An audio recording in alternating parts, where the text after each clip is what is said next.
तर आपली जी काही अडचण आहे ती दूर होईल. त्याच्यासाठी त्याने एक युक्ती काढली. अंजलीला तो एकांतात मंदिरात घेऊन जायला निघतो. मंदिरात दर्शन झाल्यानंतर थोडंसं साईडला नेऊन तिच्याशी गप्पा मारण्याचा तो प्रयत्न करत असतो. निवांत गप्पा मारू असं म्हणत तिला तो बाजूला घेऊन जातो आणि त्याने तिकडे प्लॅन केलेलं असतं. त्याप्रमाणे त्याचे 3-4 गुंड येतात आणि ते गुंड मग अंजली आणि राकेशला पकडतात. राकेशला खूप मारतात, बेधाम असं दाखवू लागतात आणि मग ते गुंडांना घाबरून अंजली म्हणते, नका मारू त्यांना, तुम्हाला काय हवं आहे?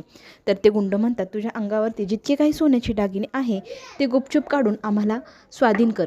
असं म्हटल्यानंतर अंजली नवऱ्याच्या प्रेमाखातर त्याचे जीव वाचवण्यासाठी ती लगेचच ते सगळे दागिने काढते, त्यात गुंडांना देते. ते गुंड निघून जातात.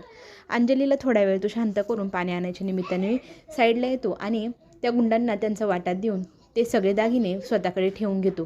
त्या दागिन्यांमुळे आता त्याची सगळ्यात मोठी अडचण दूर होणार ह्या गोष्टीवर त्याचा विश्वास असतो.